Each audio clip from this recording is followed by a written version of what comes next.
right. Hey guys, super excited about our live today. It's gonna be with Dr. Wright, he'll be joining us shortly. An amazing person, an amazing surgeon, and get to meet him back in Germany. And it's like his width of knowledge, and there he is. He's just joined us here. Let me kind of get him in. I'm just gonna send him an invitation.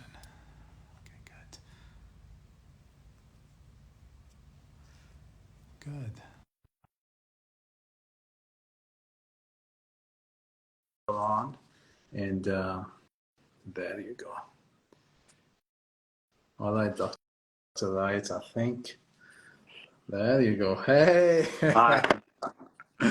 Dr. Wright, I'm so excited to have you on the live today. Oh my gosh. Yeah, I'm excited to be here. This is great. I really, I love, this is a passion. I share your passion and I love talking about it. I'm grateful to have the opportunity. I appreciate you being here. Just kind of like a short introduction here. I asked Dr. Wright to just send me his bio. I mean, he's like a big shot in the lipedema world. And as, as I was going over his bio, I'm like, oh my God, there's so many things I personally didn't know about. And I know a lot about lipedema. And I was like, so just like few things that kind of like to me were like, he helped on the US guidelines for lipedema, more than 20 publications and abstracts about lipedema, very well published, presented. Something I want to really know about, founding member of the Lipedema World Alliance, more than 20 years of experience in doing that. And I was like, and this is like one of the like 5,000 things that he does of this huge list. I'm very honored to have you here, Dr. Wright, and I'm very, very excited for our session together. Well, thank you so much. That's a very generous introduction. But the Lipedema World Alliance is it's an international organization. So it's the whole world with both for researchers, patients, and clinicians, all working towards better understanding and better treatment of lipedema, and of course, also advocating for the care for lipedema. So yeah, there's a lot of patient organizations all over the world, and they were the sponsors for that Lipedema World Congress that you so graciously attended. Yeah, and that was an amazing meeting that was put together in Germany. I mean, that had so many patients, so many physicians. I think the effect of that, I mean, it's worldwide, and just to kind of putting worldwide the lipedema solutions and patients in one setting, I mean, that was super, super smart. Yeah, and again, that's where it all began. So I'm actually getting ready to write a paper about the history of liposuction or lipedema surgery, and it really started in Germany in the late '90s, and so how fitting that they hosted the first World Congress. Absolutely. I mean, that was impressive. Well, that's great. Let's move on to the audience. We got so many questions from patients, and kind of like they all wanna pick your brain, including me. I have a list for you just for my own benefit. So I'm excited about that. One of the common questions we get from patients is the conservative treatment versus the surgical treatment, whether one is better than the other, whether you need both, or what's your thoughts on that? Kind of like, we'll start with the conservative treatment for lipedema. Yeah. So I think everybody should have conservative treatment, and I think that it can decrease the pain. It can, and it's also actually, people don't appreciate this, but it can cause a small decrease in even limb size. That with an anti-inflammatory diet, some people can can very effectively manage it. However, you know, it doesn't give quite the same kind of benefits that the surgery can. So for some people, it's all that's needed. But everybody, even people who are having the surgery, should also participate in the conservative treatment, because that they get the best results, and they're going to have they're not only going to have the best success from their surgery, they're also going to be able to maintain that and not have you know, regrowth or problems later. So when we say conservative treatment, would you tell us more? What do you mean by that?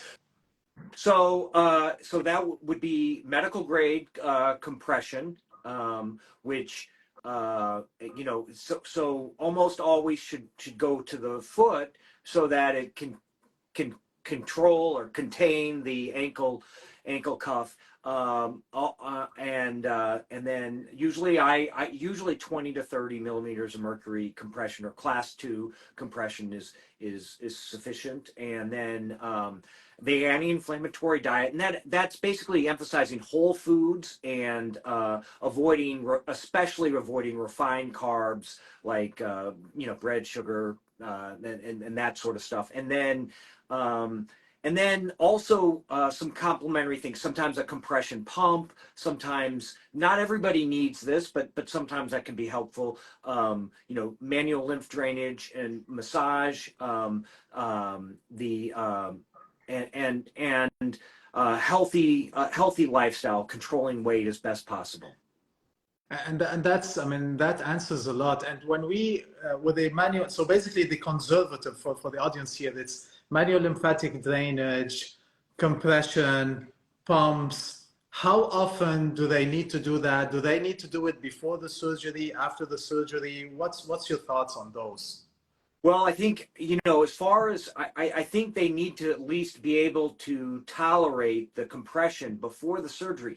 The biggest, you know, we want them, it's so critical that they are, I mean, that they're able to wear the compression and tolerate it, because there's some people that, you know, and they can take an adjustment to, and they and so you know, our biggest fear is that we do a surgery and then they're wearing the compression post-op and it doesn't fit properly or isn't worn properly, and then it gets an extra cuff or something like that. And we've gone through all that work, and you can have you know, worsen the, you know, not take away from the benefits.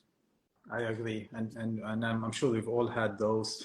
When would you start the lymphatic drainage post your lipedema reduction surgery? So you know, so it's really interesting. In Germany, they start like the day after. Now, I think you and I share that we both leave the adducts open so they're draining. So they really don't need to start the day after. But I mean, I think they get benefit even, you know, in the first week of post surgery. Yeah, and I agree. And you know what? We used to start the day after. Kind of, we all do. We milk the fluid at the end, and then we used to start the day after. But the experience was like horrible for patients. The pain, just taking the garment off, putting back on, and touching them, and then we learned quickly that probably waiting that first week, which is really tough anyway on patients, is probably the way to go. But I'm like with you, we leave the incision open, we let it all drain. They put a lot of fluid out through those incisions, and I think that's key with lipedema surgery. You know, I have to tell you, we learned the same lesson, and this is so good. I wish, you know, if we could have talked earlier, you know, because that's the thing is we really, you know, this is, I mean, experience is what taught us this. Yeah, absolutely. We're learning from our own trial and error, and from patients. You know, you look at the patient, you're like, and that's how did you start treating lipedema? Because obviously, I mean, you started like, you know, much earlier than all of us. Like, how did you back then. How did you get drawn to it? If you can tell us, share with us the story. Yeah, so you know, as you know, I specialize in venous and lymphatic medicine. So I would see these patients with, and they would be referred to me with heavy or tender legs, and we would check, and they would have, you know, not, and we do an ultrasound, and they wouldn't have a vein problem. So there was a need. So first, it was recognizing that these people had that there was this disease that was not getting adequately treated. And then it took me a while, though. It was like the 2008, 6, 8, something like that, when it was at some international meetings. Some of the colleagues, Dr. Sattler and Dr. Raprich and Dr. Damstra from the Netherlands, they encouraged me because I was afraid at first to, you know, do even though I had been doing some cosmetic liposuction, I was afraid, you know, to do that. And and then with that encouragement, then I went on to start treating them with the liposuction. What do you feel the biggest learning curve was when you started doing that, kind of shifting from the cosmetic sides to calves, knees, ankles? Because as you know, it's a totally different process, even though it's still the same, No. but it's like very different. And I love what you're doing. You're kind of like looking into even changing the name. And I read your kind of the paper that you're gonna will be publishing. Yeah. And I was like, this is genius. I congratulations on that. Very smart. Well, but I mean, you know, well, look, if I could talk about the name, you know, because I don't liposuction, you know, the code, in the U.S., it's only coded as a cosmetic code. It's considered a cosmetic code. And so I don't like, what we're doing is a reconstructive thing that is for decreasing pain, improving function and mobility, and then. So I don't like to call it liposuction. I call it lipedema reduction surgery, as you know. And you know, that's what's but where I got, how is it different? You also asked, how is it different, or how does, you know, that was really that, you know, I can remember to this day a meeting where with Dr. Sattler, who and he was coaching me how to stay just, you know, parallel and all that, and that's what got me, you know. Yeah, it definitely takes a different skill set. You know, we were at the ASPS meeting. A good friend of mine was giving a talk about lipedema liposuction, and one of the discussions was, because a lot of people do liposuction, right? But lipedema liposuction or lipedema reduction surgery, like, yeah. Because it's different. It's not regular liposuction, because, you know, it's a different procedure, and the expectation is different, and the complication is different, and the recovery is different, and it's just coding is different, insurance is, I mean, everything about it is just different. Yeah. Yeah. So, and I mean, it is. I mean, I have, as you know, you may know that I have reported. So I also handle the complications, and I have had several patients who did not with me, but did have some lymphatic complications, and so that's what we want to make sure we don't have that. That's really, really important. I agree, and I'm sure, like we all do, you know, the good news about being an expert is, you know, we get a lot of patients, but also in a way the bad news is we get a lot of referrals of the complications, and other physicians kind of reaching out, and then sometimes I'm sure you look at certain things, you're like, oh my God, you know, like kind of, it breaks our heart, because, you know, there's other ways of doing it, and the learning curve and all that stuff. So how do you manage that? Like when other surgeons are reaching out and that, like, what's your approach usually? Well, I feel like, you know, we have a duty to share anything we can and help any way we can. You know, I've been very lucky to have so many great teachers and encouragement, and I try to offer that to to my colleagues as much as I can. Yeah. Absolutely, and I can tell by your personality and stuff, you're such a giver. So I can see that. One of the questions we got asked, like, who was that physician speaking at the ASPS? It was Dr. Omar Baidas, and he operates out of Tampa, and he's a great guy, great surgeon, and he does large volume liposuction in a hospital setting, and they do like 10 to 15 to 18 liters in one session. But again, that's a different element because they keep them overnight, potentially ICU, fluid shift, and that. And actually, talking about that, do you have a cutoff? How many liters? What's your thoughts on like large volume liposuction versus 5 liters versus that? What do you do?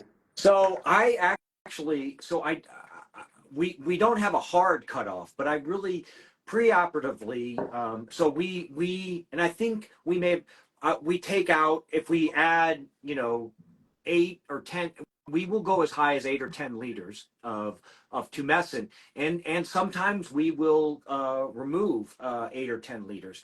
And now I, as I have reported in that paper, my average is right around 5 liters.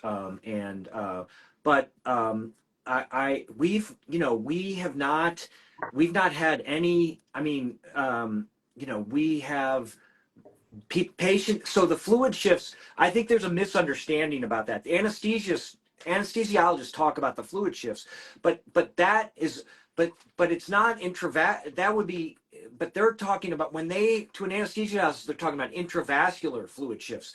But this fluid, this tumescent fluid, is in the interstitial, the subcutaneous space, and it never really enters circulation, especially if you're then sucking it out, and then it's open to drainage. It's actually a very small percent, because also at the same time you're disrupting lymphatics for a brief period of time, and so it's not, and that is, and as this is really critical, as we've learned, we've learned in venous and lymphatic medicine that the Starling principle you learned in medical school is actually is not accurate. It all has to go back through the lymphatics because of the glycocalyx lining the other vasculature beds. Yeah, And that's a great point, and I think that's something, and I think that's where the shift between general anesthesia and tumescent local anesthesia. Are you doing your cases under general anesthesia or the wake? No, we do awake tumescent anesthesia. Yeah, that's and I really feel there's a lot of advantages. Of course, there are disadvantages. I mean, am I talking too much? But No, please. I love it. No, please. I'll just briefly mention that the disadvantage is you can't do quite as big a surgery, very complicated surgeries, and certainly surgeries, open up your abdomen, your chest or something. You need the general anesthesia. But tumescent anesthesia has so many benefits. First of all, it has it gives great anesthesia. It actually has the tumescent solution with lidocaine actually has some antibacterial properties. It also helps with post-operative pain because that tumescent anesthesia stays around for 18 hours, 24 hours. It's still giving pain relief to that area treated, and obviously the recovery is much easier. They don't have to go through they don't have to go to a recovery room, and they're up and walking right away. In fact,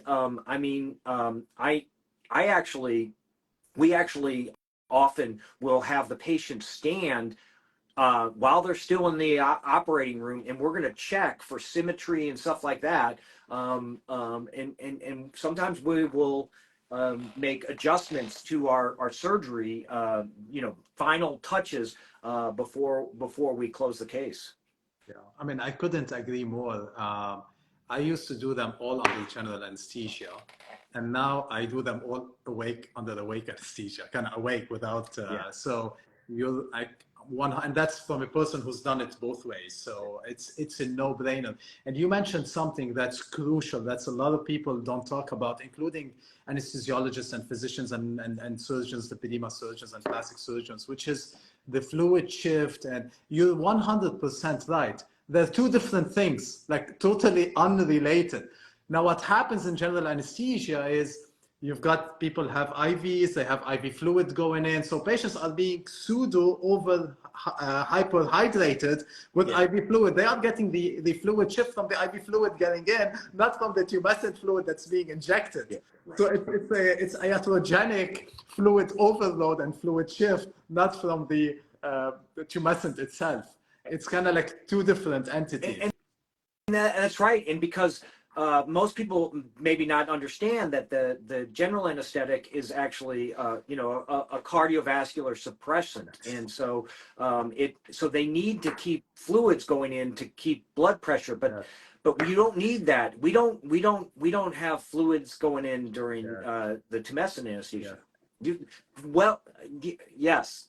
You know, it's so true, and I think one of the part of it is kind of like on us as physicians, as educating other physicians, educating patients, because I mean safety, DVT, blood clots, when you general anesthesia, we all know on induction the DVT rate goes up. Right. With awake, you don't have to worry about that. You don't have to worry about SCDs. You don't have, I mean, you take the complications from here to here just by shifting to awake. I mean, it's just a no-brainer. You know that.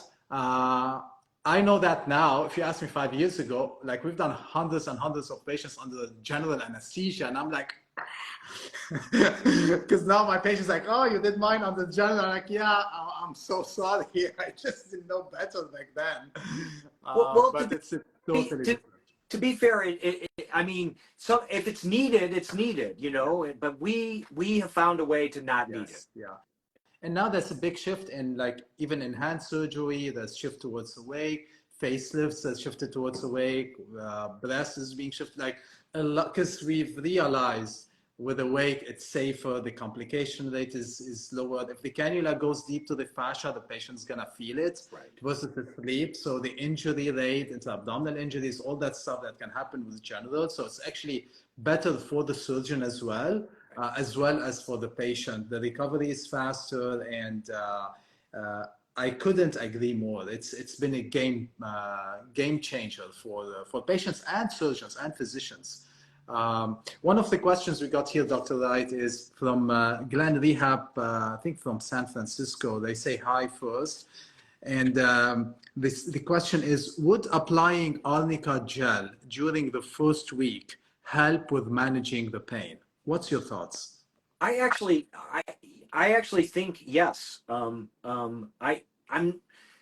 We do that, and with a lot of our procedures, all our vein procedures, we put arnica pain right as we're putting them in the compression.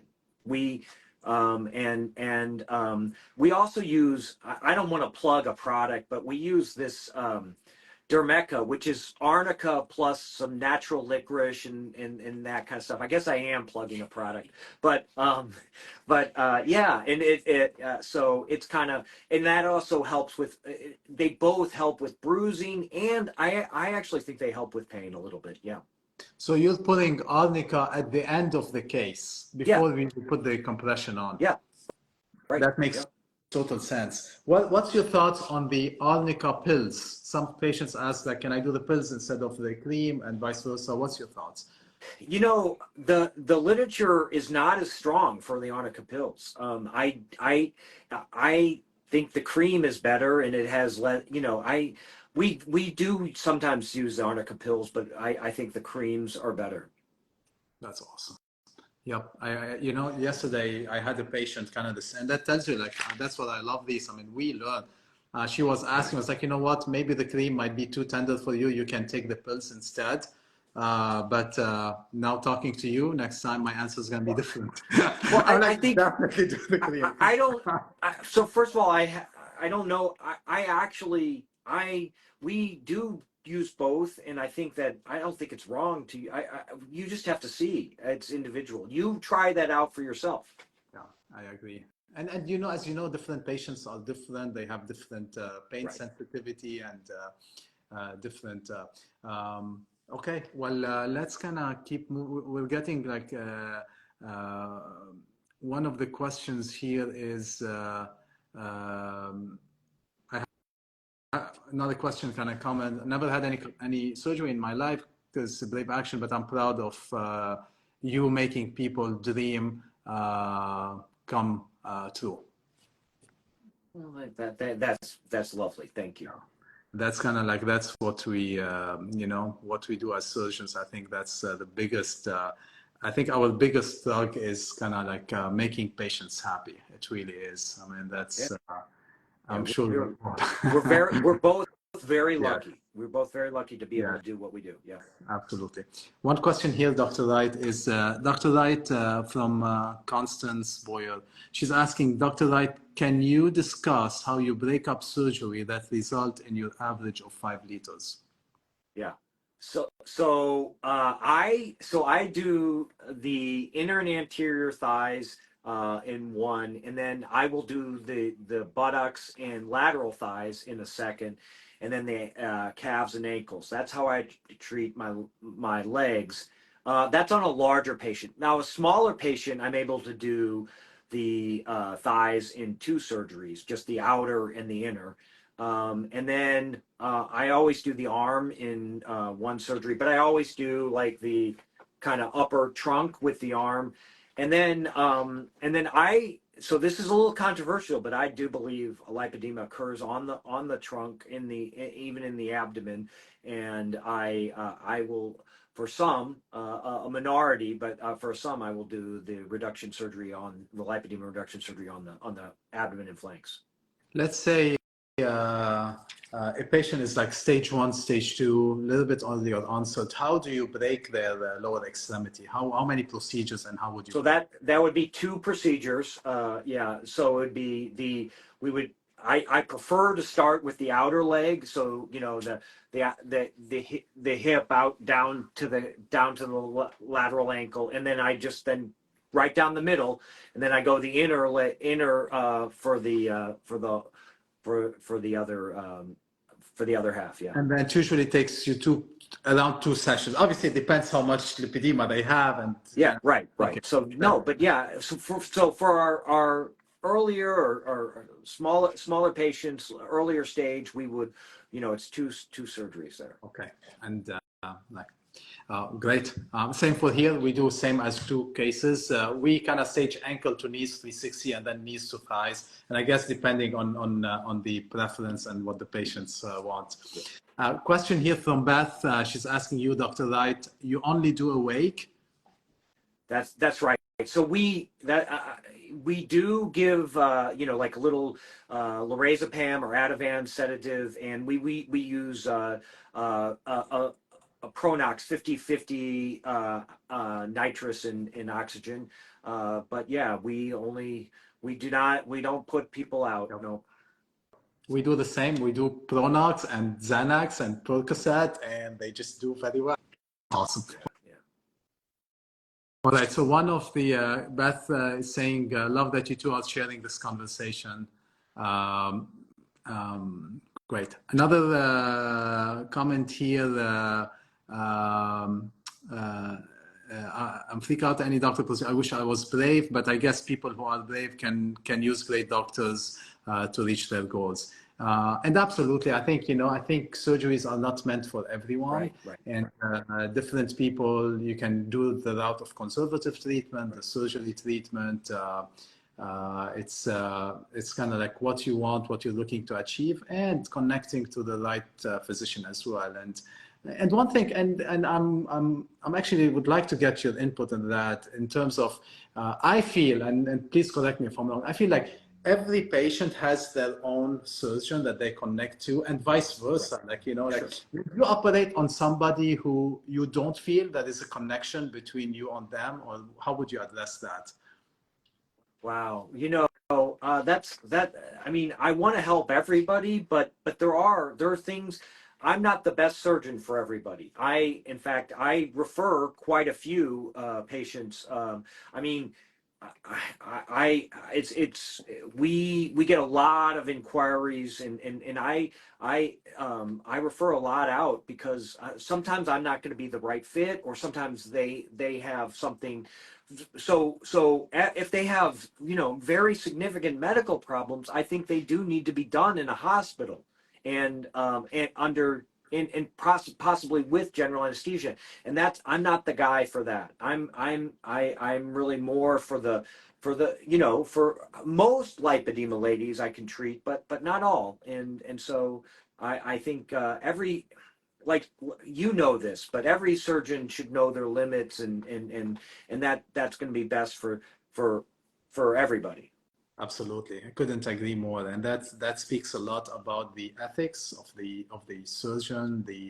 Because if we're saying yes to everyone, that's a problem, and if we're saying no for everyone, that's a problem. It's kind of really figuring out, can we meet the expectation? Can we get the best outcome possible? Can we get them where we need to get with the lowest amount of complication? And that's all.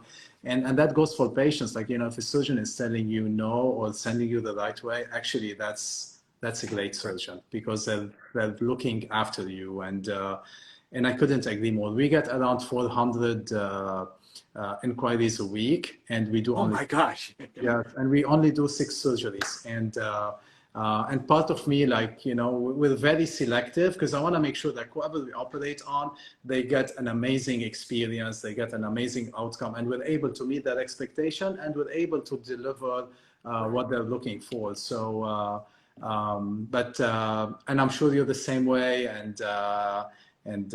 Yeah. that's kind of how I look at it. Yes, but yeah, that's so I'm so honored to be able to share this with you. Yeah, that's great. Yeah. Likewise, Dr. Wright. Likewise. One of the comments here from Constance, she's saying she loves using Dermaca. I apply while doing a bit of self-MLD. Yeah. The other question from we have here is from December Chill. She's asking, how do you know if it's lipedema or if it's just fat, Dr. Wright? That's a great question. So, I mean, occasionally, this is the thing, is I occasionally see people who've been misdiagnosed. I've had patients show up with a partial lipodystrophy that turned out to actually, and they were diagnosed previously as lipedema. I've had patients with venous compression syndromes, and that can can also cause swelling, enlargement of the legs, and can look very much like lipedema. And then, of course, sometimes sometimes it's very hard sometimes to tell between obesity after weight loss and lipedema, because they can look very similar, but it doesn't. I mean, you can treat lipedema, or even that as long as you manage the lifestyle too, and you treat the obesity as well. So if somebody is at home and they have no clue, is there anything they can do, or you would tell them, it's like, hey, they'll be more towards lipedema or more towards lipodystrophy? Yeah. So I mean, well, first of all, lipodystrophy is not that common, but or partial lipodystrophy, but it and there's other lipomatoses. So there's, obviously, as there's Derkums and Madelungs, and so but those are rare. So the odds are it's going to be lipedema, but the only way to really find out is to an exam with someone who's expert in diagnosing those. So unfortunately, just like most physicians are not that familiar with these things, and so yeah. But yeah, it's important, because partial, if they have venous compression or partial lipodystrophy, the liposuction is not going to help them. It can actually, yeah. So one of the questions we got asked is, in preparation for this live, patient asked us is, can I have lipedema without having any pain? And I told her I'll ask you. So that's a great question. Of course, that's an international controversy. I believe you can. If you go back to Dr. Allen and Hines' original paper, they had about 15 or 20% of their lipedema patients, when they described it, did not have pain. And I believe you can have now. But sometimes, sometimes the pain can be very mild. It's maybe just a little increased sensitivity to pressure. But so I believe you can. Now, as you know, Dr. Salameh, in Europe, that would be certainly in Germany. It's you can't. They would say for sure you can't have lipedema and without pain. Yeah. Yeah. Yep, I agree. And you know what? I've seen not a lot, few, where they did actually have lipedema, but their main symptoms was not the pain, kind of like the heaviness, easy bruising, and they had the typical lipedema shape. But very rare, as you're saying, like this is the minority, not the majority. We have a question here, Dr. Wright, from the Lipedema Journey, and she's asking, I would like to see more discussion around BMI limits that are preventing many in later stages from getting surgery. And that's an amazing question, by the way. Go ahead. So yeah, I just wrote a chapter on this, by the way. But so I mean, BMI is obviously it's just a number. It's not very descriptive, and it's really unfair to women with lipedema. However, it's all BMI is the number that is tied to obesity as well. So that's just the way the World Health Organization and our CDC just defines obesity. But I do think that there are. I think you can get benefit even at higher BMIs, even above 50. When for me personally, if they have a small waist and large hips and an elevated BMI, I'm going to say that BMI elevation is secondary to lipedema, and I'm going to still treat them. However, if it's central obesity, I really think it's best to treat the obesity first and then manage the lipedema afterwards, because you're going to get a better response to the surgery. You're going to get a better response to everything. Yeah, I agree. And you know what? It's I couldn't agree more. And unfortunately, we go back to that general anesthesia and awake. And, you know, with general anesthesia, putting somebody asleep with a BMI more than 35, now the risk of complication from anesthesia, from DVT, PE, cardiac, respiratory, now is significantly high, because now they're morbid, obese, and part of from a BMI standpoint. So the risk way outweighs the benefits. But now doing it awake, you take all that out of the equation, and most lipedema patients, as you know, their main BMI is falsely elevated. Right. It's mainly in the legs, and actually physiologically they're much better than their counterpart at the same BMI, because the others have central obesity, they have the metabolic syndrome, they have all that stuff. And it goes back to your point. I'm like, doing it awake, once surgeons start to understand how important that is, it's going to be a game changer for lipedema patients, from complication, from BMI limit, the entire ecosystem, I feel, needs to change behind lipedema, education. And But I'm gonna also add another counterpoint, and that is that the lifestyle. So we do. I mean, you do get some increased by a BMI of 50. You're going to have a very high rate of just secondary lymphedema just from the weight. And then so we do really, if we're higher BMI people, we're going to make sure they're really working as best they can with the lifestyle changes and get as most weight. I am now, and I don't know, I want your opinion on this, but I'm actually recommending some of my heavier patients with these new medications, the GLP agonists, yes. the Ozempic and Mounjaro, yeah. And so are you also No, Dr. Wright, we kind of like think the same. So kind of, the BMI limit, I couldn't agree more. I think we kind of like talking about 35, yes, but then when you hit close to 45 to 50 plus, then you go on the other side of the curve. Then you need to lower them to kind of, so even though BMI is just a number, but at some point it becomes very important because the ramification, even if it's awake, it pushes you over the curve, and you need to bring those patients down so that you're able to.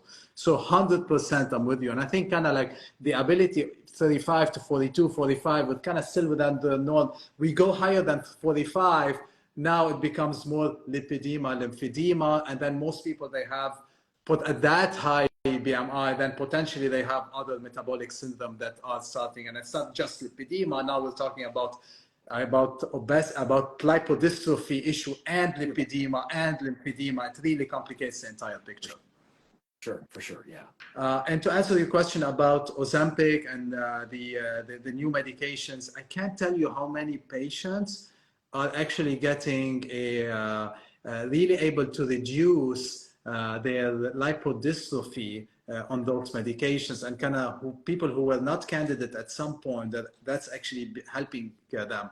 But what I found, and I'm not sure if that's been that experience, it's making the procedure more challenging on our end to get them the outcome that at least in my hands.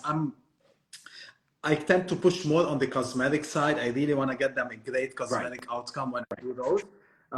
But when I feel when they are doing Ozempic or GLP, the antagonist, what happens is the regular fat is, most of it is gone. Now it's mainly thick fibrous nodular lipedema fat, and the contour irregularities on those, even though when I'm using multiple cannulas, small cannulas, contour cannula, fat equalization, takes me like 4 or 5 hours sometimes on these cases to get the outcome, and they still have contour irregularities. Now, like, so it's really making the challenge to get them much harder. But I do feel significant improvement on the lipodystrophy side on those medications. Well, that's great. That's great, and I'm so. I think that's great that you do that, and then and they are a little more challenging, but it's worth it for everybody. 100%, 100%. What's your thoughts on patients? I've had a few patients where they had low BMI. We're talking like low 21, low 20s, or even like late teens, 19, 20, 21. So very thin patients, stage 1 lipedema, who are doing Ozempic and Mounjaro and all that. What's your thoughts on those? That's really interesting, and so there are some. So it does decrease the. So these drugs have a lot of effect, not just the weight loss. It does actually decrease the TNF alpha in the adipose tissue. So I mean, it might. I mean, even in those who are not losing weight, it might help the tenderness in the legs. I think, obviously that's really kind of experimental, but I think I think it's reasonable to do. It's just not. I mean, obviously that's not an officially approved indication, but I think there's some good reasoning to give that a try. Yeah.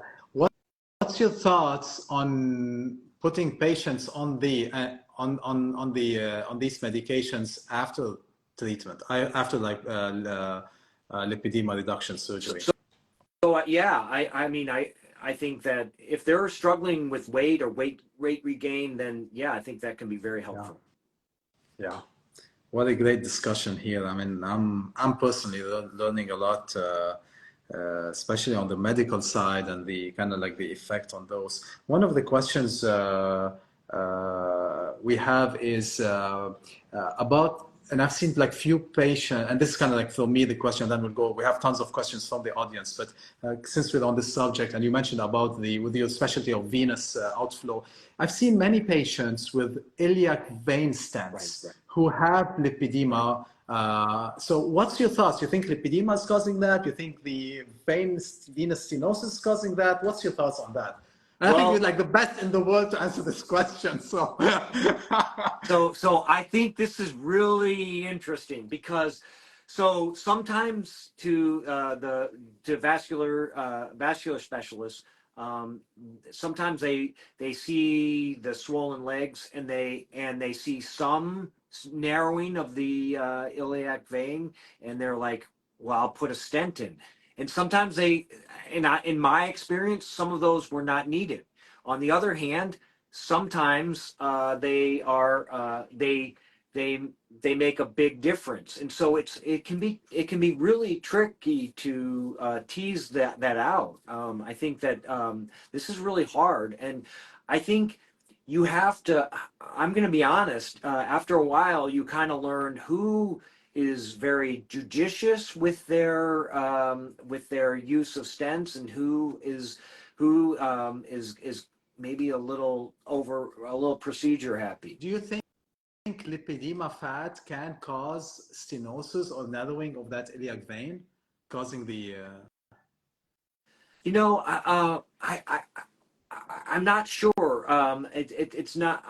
That's not something I've ever heard of. But I'm sure it's possible. But I just that's not something I've heard of before. Yeah, because again, like I'm trying to see the association between. I've seen like few where kind of when you go the past medical, past surgical iliac vein stents, and now it makes me think is like. I wonder if the, like the chicken and the egg, is the iliac vein stenosis causing the potential lipedema, lymphedema, swelling in the leg? But if that's the case, why both legs, not the side that's involved? Or could it be the heaviness? And these are the advanced stages, usually stage 3, 4. Or is it the heaviness of that potentially compressing the vein? And then the people who have low threshold of stenting people, they are sending these people, even though it's not like 100% narrowing, like, significant narrowing. Yeah, right. So there should be, I mean, to be fair, if they have iliac vein stenosis, they should have more symptoms on the side of where the iliac compression is. So it's generally the left leg, but it can occur in the right. Now, it's kind of complicated because they can get swelling in both legs from iliac vein stenosis, even if it's just on one side. But they should have, but it's always going to have more symptoms on the side of the stenosis, and that's really the tip off. That should be a tip off if they have maybe it's not iliac vein stenosis if it's equal on both sides. Yeah, I agree. One comment here from the lipedema journey. She's asking, I've been seeing more and more surgeons advertising that they do lipedema surgery. It concerns me that people could be harmed by surgeons who really don't know how to manage a lipedema patient. What's your thoughts?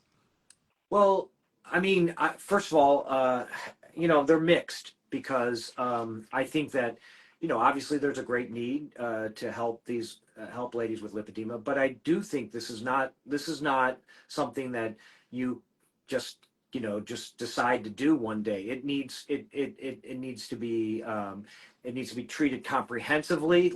It needs to it is a specialized kind of surgery. It's a specialized kind of diagnosis. This is not most doctors are not equipped or prepared to treat this. So yeah, I agree. Another good question here, and actually that was one of my questions, but we have I might be botching her name, but it's Mewa Guire, and she's asking, can you speak, Dr. Wright, on manual lipedema extraction? Oh, that's a great question. So, and this is, I know, so I actually spent some time with Jamie Schwartz, and he taught me this manual lipedema extraction. But I'm not as aggressive so I do it, and I know you don't, Dr. Salameh, but I'm not nearly as aggressive. So I do that in a minority or a small amount of my cases where after we're done with the surgery, I feel the whole area that we've treated, and I want it smooth.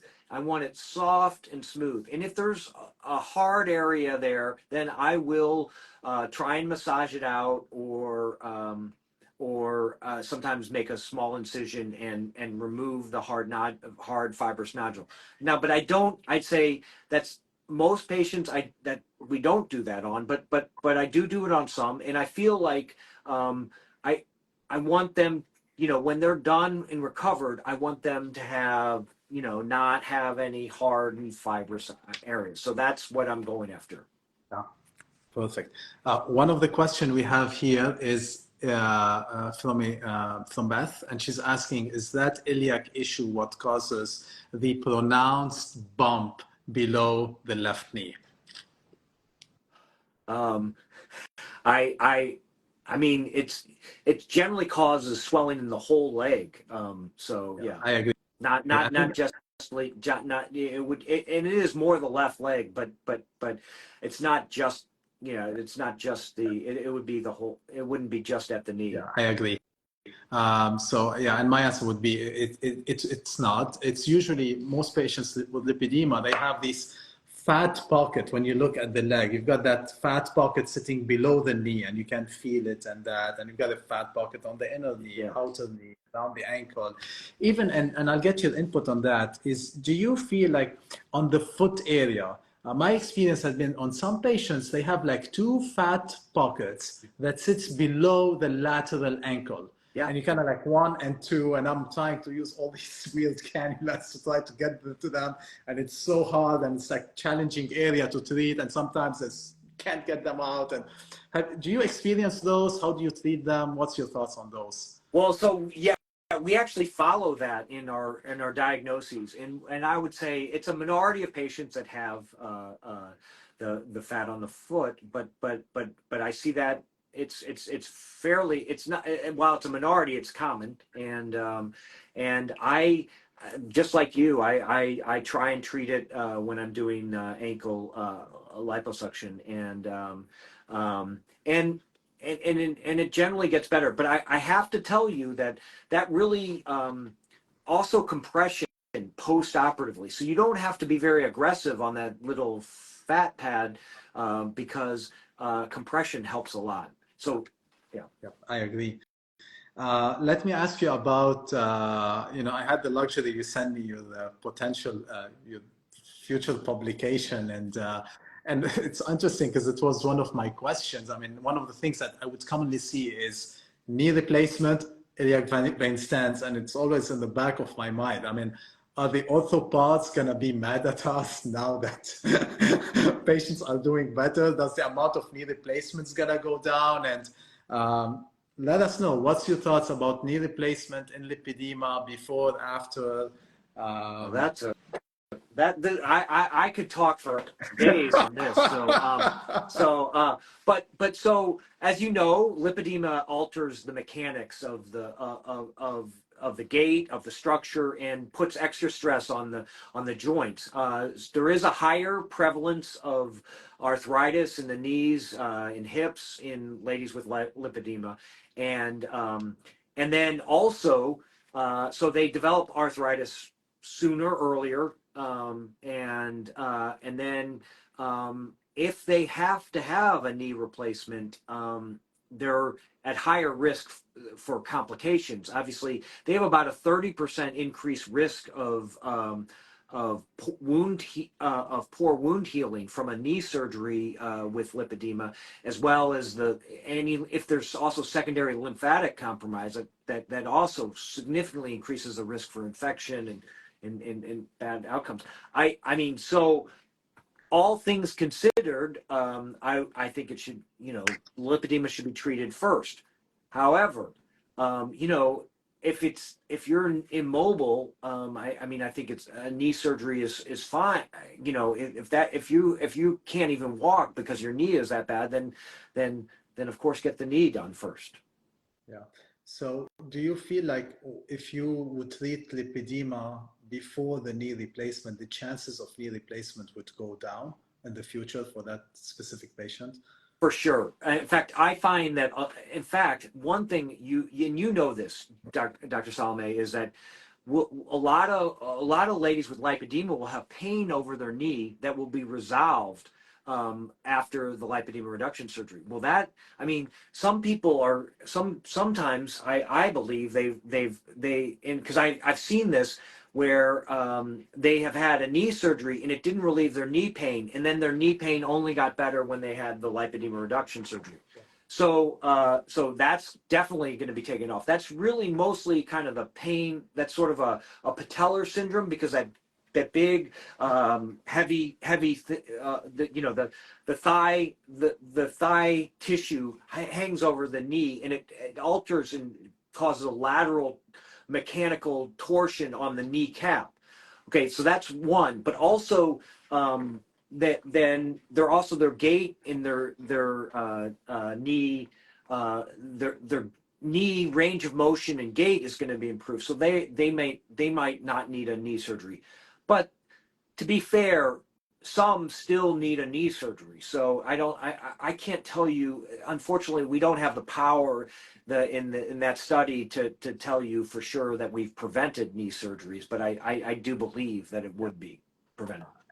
And I couldn't agree more. I think as we have more numbers, as we treat more, I think the numbers are going to shift.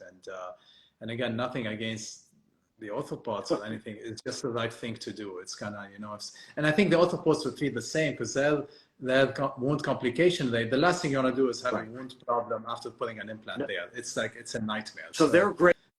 They're grateful. They're grateful to not have to operate if they don't have to. That, because that's a win-win. That's a win for the patient. That's a win for the surgeon. Yeah. Yes. Dr. Wright, we do have like many questions. However, I'm gonna choose two. I know we're getting to an hour and you have a busy afternoon. So let's address those two. We'll wrap it up, and we'll probably need to have another session just because there's tons of questions we have here. So one of from Summer Stars, she's asking, is like, I have heard from many women in a specific group online for lipedema using Wegovy, Manjaro, etc., the ones that you were talking about, have had their pain reduced or taken away after using the medicine. Could this help weight loss and pain? Yes. Question mark. Yeah, for sure, for sure. I think that I've seen that, and I think it's a real option, and should be tried for some. Yeah, absolutely. Another comment here from Constance. She's saying that she has to drop for a work call. Thanks for this great discussion. Dr. Wright, can you put a link in your Instagram to all your publications? And I think this is great. And I'm sure I think that's a great advice. And for you guys who's joining here, Dr. Wright, his handle is Lipedema Surgical Solutions. Make sure you follow his account. I mean, just so that you see kind of what he's up to, what he's doing. You can directly message him on that account. And as you can tell, I mean, he's a brain when it comes to lipedema. He knows all the ins and outs and the research behind it. I do feel, Dr. Wright, like we got a lot of great questions, whether it come back, other areas, thoughts, compression, types of compression, skin tightening devices, lipedema, lymphedema, what to choose for. So and that's probably going to take us an hour to go over all these questions. So we might need to do another session together. I would be most happy to. Thank you. Absolutely. Yeah. Absolutely. I know it's almost been an hour. I mean, that's very generous of you to give us an hour of your time and to answer all the questions to our audience and patients. And I really enjoyed getting to pick your brain and catch up with you here. It was truly an honor and a pleasure. Yeah. Likewise, Dr. Wright. Well, again, thank you so much. And if you guys have any questions, anything, feel free to reach out to Dr. Wright or myself, and we're happy to answer any questions, and we'll coordinate on our next live together, and then we'll have an answer to all the questions that you guys are sending us. Thank you so much. Awesome. Thank you, Dr. Wright. You guys have a wonderful day. Yeah. Thank you. Bye-bye.